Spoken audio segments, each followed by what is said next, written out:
नमस्कार दोस्तों, स्वागत है आपका न्यू क्लासेस में। आज हम पढ़ेंगे भारतीय मूर्तिकला। भारतीय मूर्तिकला से संबंधित जितने प्रश्न हमारी परीक्षाओं में आते हैं उसको आज हम पूरा पढ़ेंगे। हम समझेंगे कि किस प्रकार भारतीय मूर्तिकला का विकास हुआ, किस प्रकार की किस काल में मूर्तिकला रही, कैसे उभरी, कैसे बनाने के क्या कारण रहे और उनकी क्या विशेषताएं हैं। ये हमारी परीक्षाओं में इससे संबंधित प्रश्न आते हैं, चाहे मेंस हो और चाहे प्री की परीक्षा हो। तो इसमें हम महत्वपूर्ण प्रश्न लेंगे और हम इसमें आपको पूरा समझाने का प्रयास करेंगे, जिससे कि आपके मूर्तिकला का जो भाग है यहीं पर क्लियर हो जाए। आप वीडियो को पूरा देखिएगा, जिससे कि आपको इससे संबंधित बाद में कोई डाउट ना रहे। हम हड़प्पा कालीन मूर्तिकला देखेंगे, इसके बाद हम पढ़ेंगे मौर्य कालीन मूर्तिकला, इसके बाद हम पढ़ेंगे शुंग कुषाण जो आए थे, शुंग और कुषाण, इनसे संबंधित हम पढ़ेंगे। इसके बाद हम पढ़ेंगे अमरावती की, इससे संबंधित भी परीक्षा में प्रश्न आते हैं, अमरावती की पढ़ेंगे। इसके बाद हम पढ़ेंगे गुप्त काल की, गुप्त कालीन। इसके बाद हम इसमें पढ़ेंगे चालुक्य कालीन, चालुक्य कालीन मूर्तिकला, इससे संबंधित भी प्रश्न यूपीएससी में पूछे गए हैं, प्री में भी पूछे गए हैं और मेंस में भी आए हैं। इसके बाद हम पढ़ेंगे राष्ट्रकूट कालीन, राष्ट्रकूट। इसके बाद हम पढ़ेंगे उड़ीसा से संबंधित, इससे संबंधित भी प्रश्न आते हैं। इसके बाद हम पढ़ेंगे पाल कालीन, पाल जब आए थे तो उन्होंने क्या कैसे मूर्तिकला विकसित किया, कैसे संरक्षण किया। इसके बाद हम पढ़ेंगे खजुराहो। इसके बाद हम इसमें पढ़ेंगे राजस्थान गुजरात की जो मूर्तिकला बनी, राजस्थान गुजरात की जो मूर्तिकला बनी। इसके बाद हम इसमें पढ़ेंगे गंगवंशीय, गंगवंशीय मूर्तिकला, इसको हम इसमें पढ़ेंगे। इसके बाद हम पढ़ेंगे इसमें सल्तनत कालीन, सल्तनत कालीन। फिर हम पढ़ेंगे मुगल कालीन। फिर हम पढ़ेंगे इसमें आधुनिक काल की, यानी जब से ब्रिटिश आए, कह सकते हैं ब्रिटिश वाली, ब्रिटिशों ने कैसे संरक्षण दिया, क्या किया क्या नहीं किया।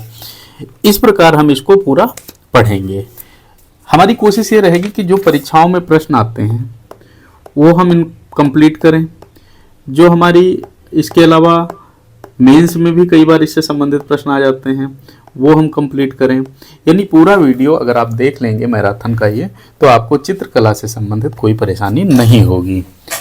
इसके अलावा जो आपकी परीक्षाओं से संबंधित वीडियो है वो भी इस पर डाले गए हैं चैनल पर, तो आप सब्सक्राइब कर लीजिएगा, जिससे कि आपको सारे वीडियो समय समय से मिलते रहें।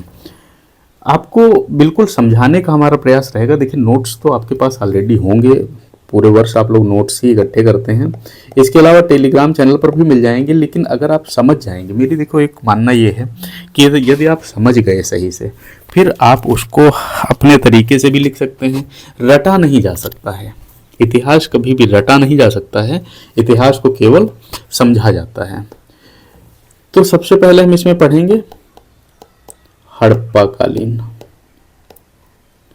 हड़प्पा कालीन मूर्तिकला। चित्रकला का हम अलग से पढ़ा देंगे, ऐसे ही ये भी हड़प्पा कालीन मूर्तिकला पढ़ेंगे। देखो, जो मुख्य मुख्य पॉइंट है वो हम इसमें समझ के चलेंगे।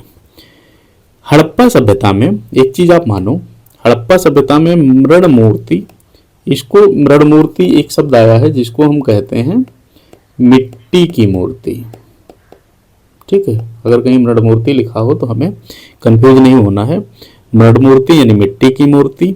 इसके अलावा पत्थर की मूर्ति होती थी, इसको हम बोलते थे प्रस्तर की मूर्ति।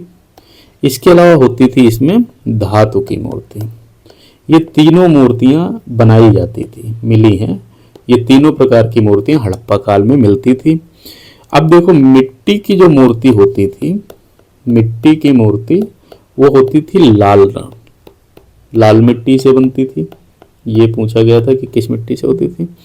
इसके बाद क्वार्ट्स पत्थर जो होता था वो कौन सा होता था, क्वार्ट्ज नामक पत्थर प्रयोग किया जाता था। अच्छा, इसमें तांबा धातु की जो मूर्ति बनती थी ये भी बता देते हैं। धातु की जो मूर्ति होती थी उसमें तांबा और कांसा का प्रयोग किया जाता था। तांबा और कांसा का प्रयोग किया जाता था।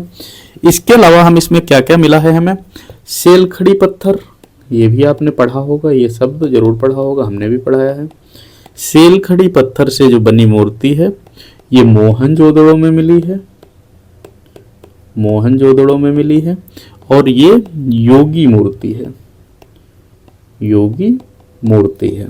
ठीक है, योगी मूर्ति मतलब अधखुले नेत्र, नाक और अग्रभाग पर टिकी हुई इनकी दृष्टि है, छोटा मस्तक है।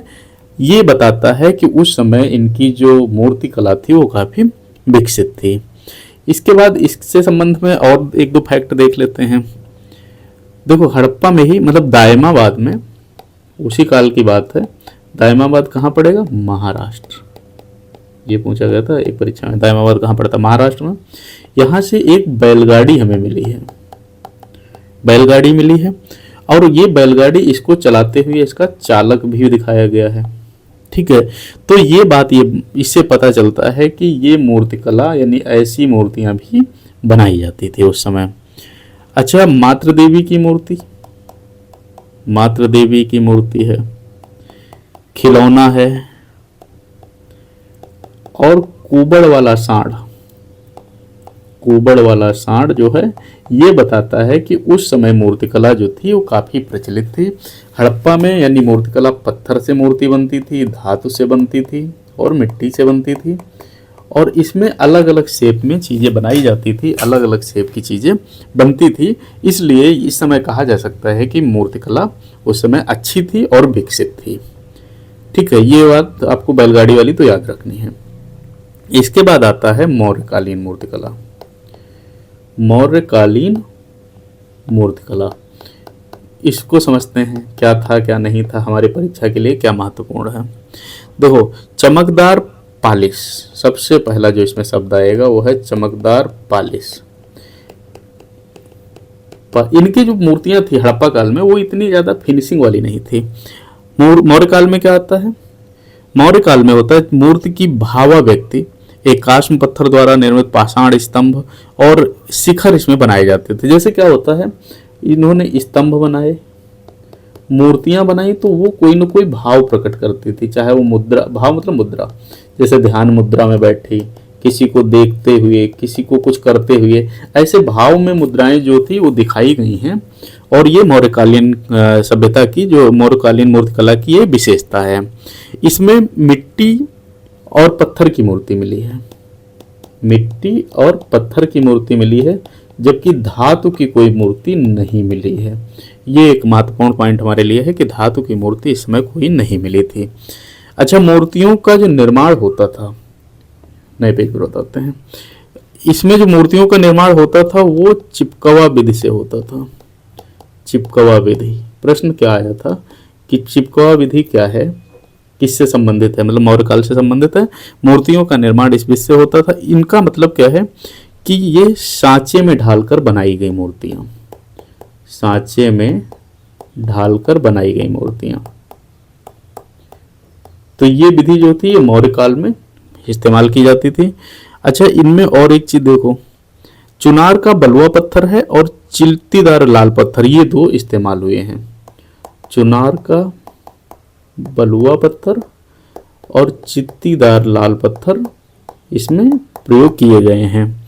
एक चीज और समझो, इसमें जो मूर्तियां बनती थी वो पक्षी है, पशु है, खिलौना है और मानव है, इससे संबंधित मूर्तियां इसमें बनती थी।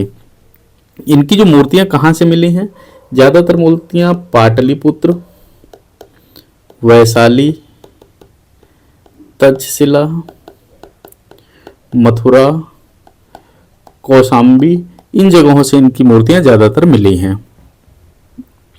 अशोक के कालखंड की जो अशोक का जो समय था उसमें जो मूर्तिकारी थी उस मूर्तिकारी को ही सर्वोत्तम माना गया है।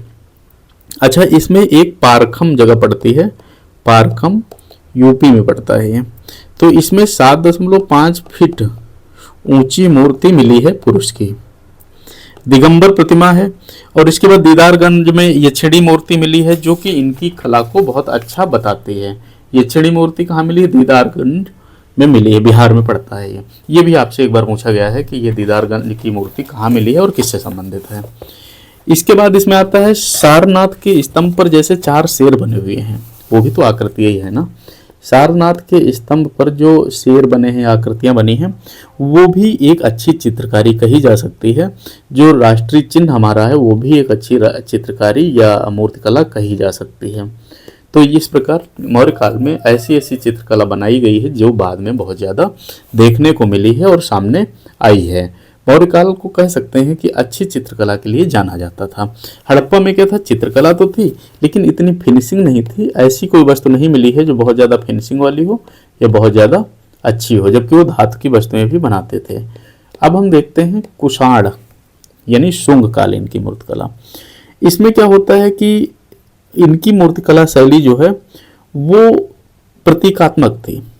प्रतीकात्मक मतलब क्या है? किसी को मान लेते हैं, एक हमने प्रतीक मान लिया कि इनको देख के, जैसे गौतम बुद्ध जी को देखा, गौतम बुद्ध, अब गौतम बुद्ध के जीवन से संबंधित मूर्तियां बनाएंगे। उनको हमने आदर्श मान लिया, उनको हमने प्रतीक मान लिया, इसके बाद हम उनसे संबंधित मूर्तियां बनाएंगे। इसी काल में गांधार और मथुरा शैली का विकास हुआ था। मथुरा शैली का विकास जो है इन्हीं काल में हुआ था। इसके बाद आती है अमरावती मूर्तिकला। ये छोटी छोटी मूर्तिकला इसलिए ले रहे हैं क्योंकि ये आपकी परीक्षाओं में पूछी गई हैं। इसमें क्या था?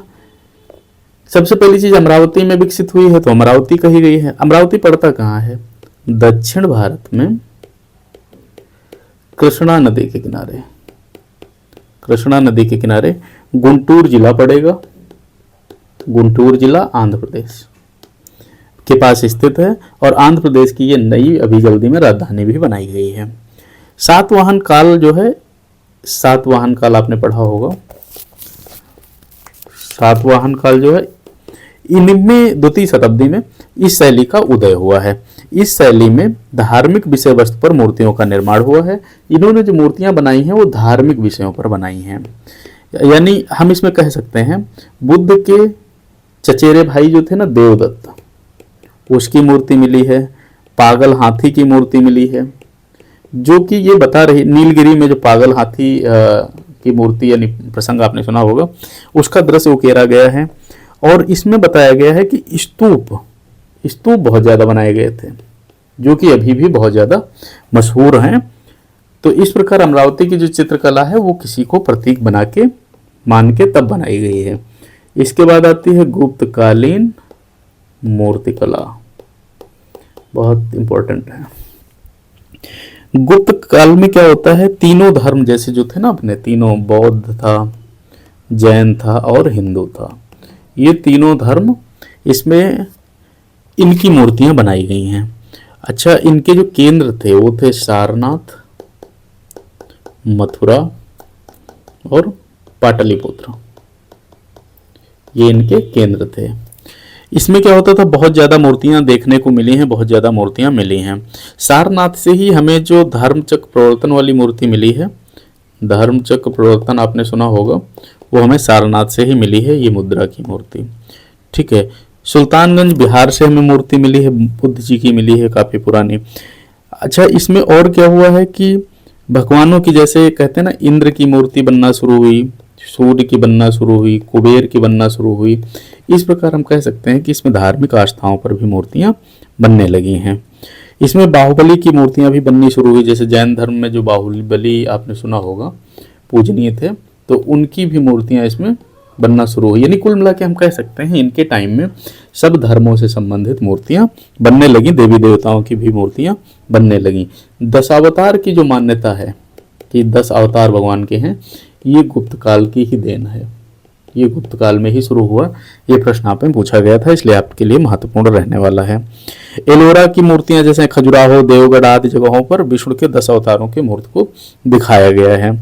ढाका से मूर्ति एक मिली है, ढाका से मत्स्य अवतार की मूर्ति मिली है, मत्स्य अवतार की, कच्छपा अवतार की मूर्ति मिली है, रासलीला मूर्ति मिली है, ये मूर्तियां ऐसी हैं जो कि बताती हैं कि हिंदू धर्म में मूर्ति पूजन शुरू हो गया था। फिर एक आती है भूमि स्पर्श मुद्रा में बुद्ध की मूर्ति। बुद्ध की मूर्ति मिली है, ये कहाँ मिली है? सारनाथ से। 11 मानुषी बुद्ध धर्म मूर्ति, ये एलोरा से मिली है। और बुद्ध के प्रथम उपदेश का चित्रण गुप्तकालीन मूर्तिकला में दिखाया गया है। जो पहला उपदेश देते हुए बताया गया है वो गुप्त काल से ही मिला है। इस प्रकार हम कह सकते हैं गुप्त काल जो है बहुत ज़्यादा अग्रणी रहा है मूर्तिकला से संबंधित, यानी देवी देवताओं की पूजा की जो परंपरा एक हिसाब से आई है वो गुप्त काल से ही हम लोगों के बीच में आई है। इसके बाद हम पढ़ते हैं चालुक्यकालीन। चालुक्यकालीन मूर्तिकला। चालुक्यकालीन मूर्तिकला भी काफी विकसित रही है। इनमें जो केंद्र थे इनके तो वो हमें ध्यान रखने हैं। बादामी है, ऐहोल है, पट्टकल है और महाकूट है, ये इनके केंद्र हैं।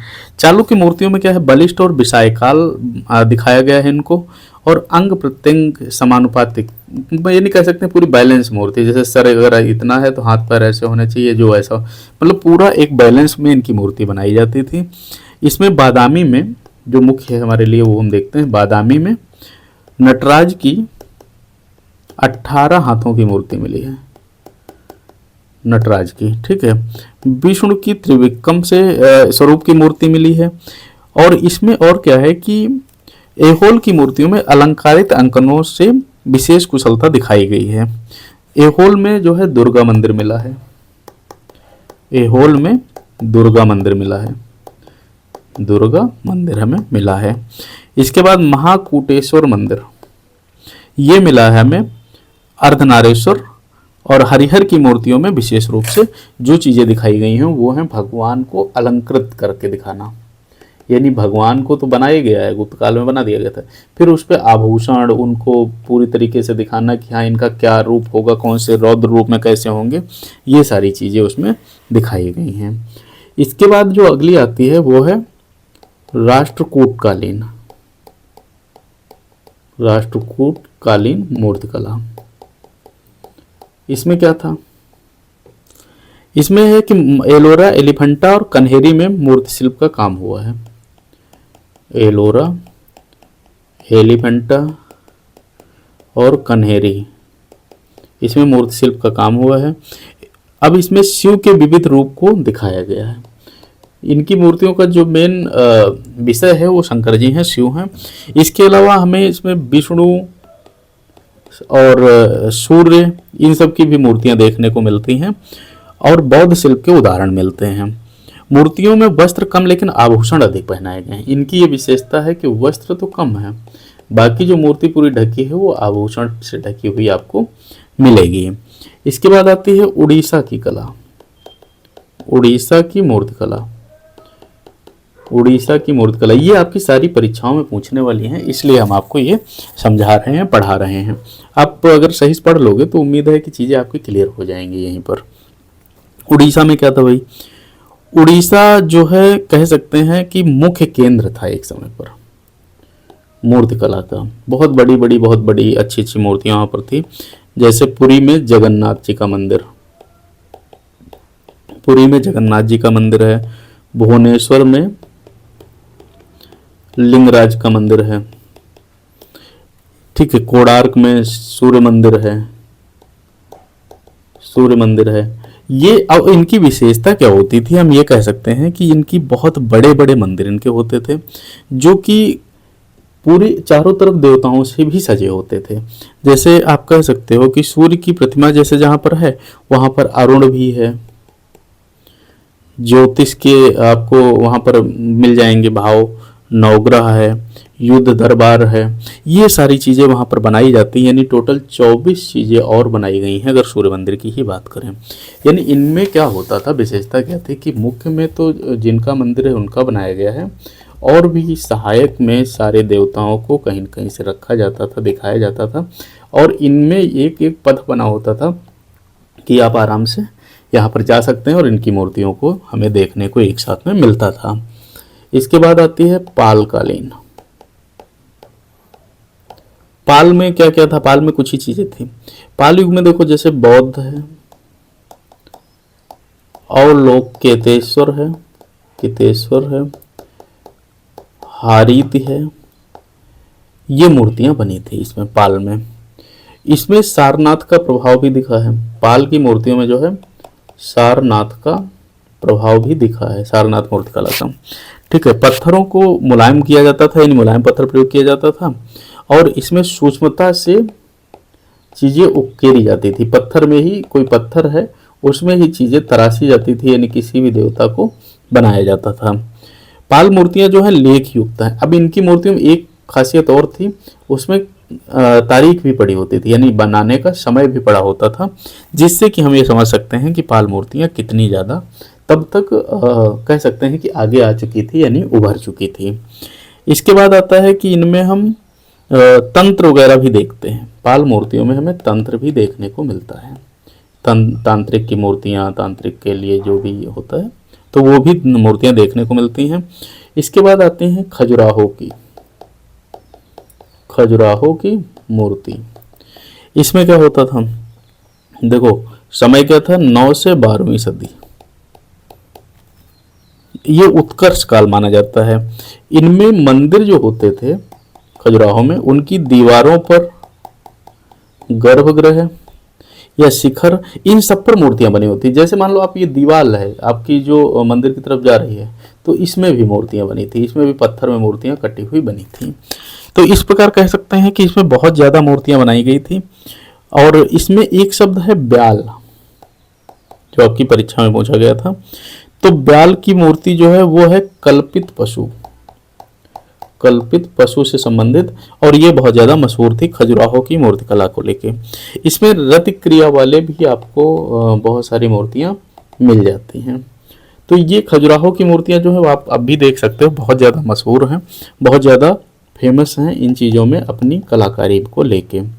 अब है राजस्थान और गुजरात, इनकी मूर्तिकला देखते हैं, इससे संबंधित क्या हमारी परीक्षा में आता है। देखो गुजरात में थे सोलंकी, ठीक है, चालुक्य, और इन्होंने क्या किया कि राजस्थान के दिलवाड़ा में जैन मंदिर बनवाया, बहुत अच्छा बना है, अगर आप लोग को भी मौका मिले जरूर जाइए। तो बहुत अच्छा इसमें और इसका जो वास्तुशिल्प कार्य था वो बहुत अतुलनीय था, यानी इससे पहले ऐसा नहीं हुआ था। और इसके अलावा जो मंदिर बने तो सूर्य मंदिर है, और मुडेरा में मंदिर बना है। और इनमें क्या होता था कि जो ये मंदिर बनाते थे जो राजस्थान में, ये बहुत ऊंचाई पर, यानी इनका बेस काफ़ी ऊंचा लेते थे। ऊंचाई में वो जो हम पूरा मंदिर वाला सिस्टम पढ़ाएंगे तो हम उसका डिटेल में बताएंगे, फिलहाल हम मूर्तिकला ही बता रहे हैं। तो जैसे मूर्तिकला में ये एरिया जो देख रहे हो ना आप, इसमें भी वो लोग मूर्तियाँ बनाते थे, यानी हर वो चीज़ को अलंकृत करते थे मूर्तियों से जो थोड़ा भी प्रभावशाली लग सकती थी। इसके बाद आती है गंगवंशी। इसमें क्या था, जो मंत्री, मतलब इसमें जो मुख्य आपको नाम पढ़ना रहेगा वो है चामुंडराय। इन्होंने श्रवणबेलगोला, ये पड़ता है कर्नाटक, इसमें प्रथम तीर्थंकर ऋषभदेव के पुत्र, बाहुबली का नाम एक बार हम और ले चुके हैं, बाहुबली जी की मान्यता पर आधारित बहुत अच्छी मूर्ति बनवाई, जिसको बोलते हैं गोमतेश्वर मूर्ति। ये गंगवंशीय जो मूर्तिकला है वो गोमतेश्वर मूर्ति के कारण ही ज़्यादा प्रसिद्ध हुई। इसके बाद इन्होंने मोढेरा में सूर्य मंदिर बनवाया, और इनमें क्या है, इनमें जो मूर्तियाँ थी वो अपने चेहरे से ही भाव प्रदर्शित करती थी। मतलब वो आप उनकी मूर्ति को देख के ही बता दोगे कि ये गुस्से वाली बात बता रही है, गुस्से में प्रदर्शित कर रही है, हंसने की बात प्रदर्शित कर रही है, ऐसे करके इनकी मूर्तियाँ चलती थी। अब आते हैं सल्तनत कालीन। तो सल्तनत कालीन में क्या था, मुसलमान शासकों ने भाई श्रेय, मतलब क्या है ना, जब मुस्लिम लोग आए तो इन्होंने तोड़ना शुरू किया, मंदिर तोड़ा, मुस्लिम मस्जिद को तोड़ा, सबको कहीं ना कहीं क्षतिग्रस्त किया। लेकिन फिर भी जो हमारे हिंदू राजा थे उन्होंने अपनी धरोहर को बचाने की पूरी कोशिश किया।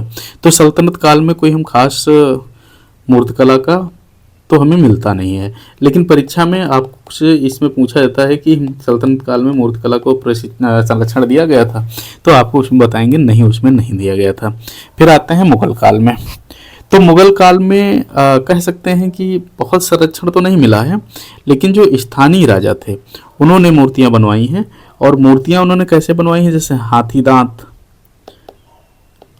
दांत से मूर्तियां इन्होंने बनाना शुरू किया, हाथी दांत का प्रयोग करना शुरू किया, पत्थरों को बेहतर तराश के बनाना शुरू किया। तो इन्होंने उस समय मूर्तियां तो नहीं बनाई, लेकिन ये कह सकते हैं कि कुछ ऐसे आलेख जरूर बनाए जो लगता था उस समय राजा को जरूरत है, या राजा को देखने में अच्छे लगते थे। तो जो मुगल काल था और सल्तनत काल था, इसमें बहुत ज़्यादा संरक्षण नहीं मिला है। अब आते हैं आधुनिक काल में। आधुनिक काल का हिसाब क्या रहा, इसमें बहुत अच्छी अच्छी चीज़ें हुई हैं। जैसे लखनऊ में सबसे जो हमारे लिए पहला काम हुआ, तो आर्ट स्कूल खोला गया।